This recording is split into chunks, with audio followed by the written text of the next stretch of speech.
నమస్తే, this is Murthy from Visakhapatnam. Visakhapatnam city అవుట్కట్స్లో pharma city, auto Nagar, అలాగే సాఫ్ట్వేర్ సిటీ అని, ఇంకా హైటెక్ సిటీ అని రకరకాలుగా అభివృద్ధి చెందుతుంది. ఈ నేపథ్యంలో ఇప్పుడు హెల్త్ సిటీ అంటే ఆరులో హనుమంతవాక తెలిసే ఉండొచ్చు అందరికీ. అక్కడి నుంచి ఇటు టూగోడ్స్ సింహాచలం వెళ్ళే రోడ్డు, ఇటు మన శ్రీకాకుళం వెళ్ళే రోడ్డు, అక్కడి నుంచి చూసుకుంటే సింహాచలం వెళ్ళే రోడ్లో ఉందండి ఈ యొక్క హెల్త్ సిటీ అనేది. చూసారు కదా, ఒకప్పుడు ఇది అంటే మన హనుమంతవాక నుంచి సింహాచలం వెళ్ళేందుకు ఒక చిన్న రోడ్డు ఉండేది, గట్టిగా ఉండే ఒక 20 అడుగుల రోడ్డు. అటువంటిది ఇప్పుడు దగ్గరగా 120 ఫీట్ పైన వెడల్పుతోటి విస్తీర్ణంతో ఏర్పాటు చేశారనమాట. అంత అద్భుతమైన రోడ్డు అండి. అంటే డెవలప్మెంట్ అంటే అంతేగాని రహదారులు విస్తరణ జరిగితే అన్నీ డెవలప్ అవుతాయి.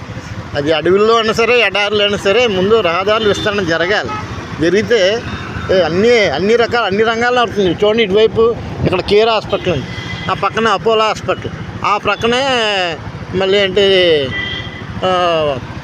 పినాకిల్ హాస్పిటల్, ఒకటి కాదండి, మహేష్ హాస్పిటల్ ఒకటి, Q1 హాస్పిటల్ ఒకటి కాదు, అన్ని రకాల హాస్పిటల్ ఉన్నాయండి.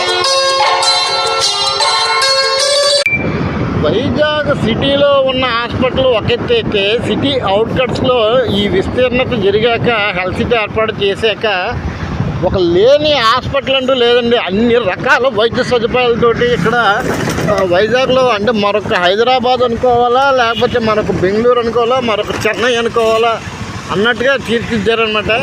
ఎటువంటి అంటే ఇది క్యాన్సర్ కానించి, కిడ్నీ ఆపరేషన్స్ కానించి, హార్ట్ కానించి, అంటే టోటల్ ఆర్గాన్స్ సంబంధించినటువంటి హాస్పిటల్స్ అన్నీ ఇక్కడ విశాఖపట్నంలో పెట్టారు. దానికి తోడు ఇక్కడి నుంచి మీరు ఇలాగా స్ట్రైట్గా వెళ్తే సింహాచలం సుమారుగా ఒక 15 కిలోమీటర్లు ఉంటుంది. అసలు ఎటువంటి ట్రాఫిక్ ఏమి ఉండదు అనమాట. అక్కడ సింహాచలం, అక్కడి నుంచి కొత్త వలస ఒకటేంటండి, అన్ని రకాలు ఉంటాయి. చూడండి, చూస్తారు కదా ఎంత అద్భుతంగా ఉందో. ఈ రోడ్లు, డివైడర్స్ మధ్యలో మొక్కలు, కాకపోతే ఇటువంటి రైడర్స్ మాత్రం ఓవర్టేక్ చేసుకుంటే మాత్రం కాస్త గుగ్గురు ఫుడ్ వస్తుంది. మన KGHకి అనుసంధానంగా అక్కడ VIMS hospital, Visakhapatnam institute of medical sciences అని చెప్పి, అంటే KGH అంటే కంప్లీట్ ఫ్రీ, ఇక్కడ ఉంటుంది. ఇదే ఒక నామమాత్ర ఫీజు, కన్సల్టెన్సీ ఫీజు 10 రూపాయలు ఉంటుంది. ఎక్స్రేలు ఇటువంటివి కూడా బయట మీకు ఒక 100 రూపాయలు ఉందనుకోండి, ఇందులో ఒక 30 రూపాయలు, 30 రూపీస్ అంతా ఉంటుంది అన్నమాట. అటువంటి సౌకర్యాలన్నీ ఉన్నది. పూర్తి వివరాలు ఏమైనా కావాలంటే ఇప్పుడున్న వైజాగ్లో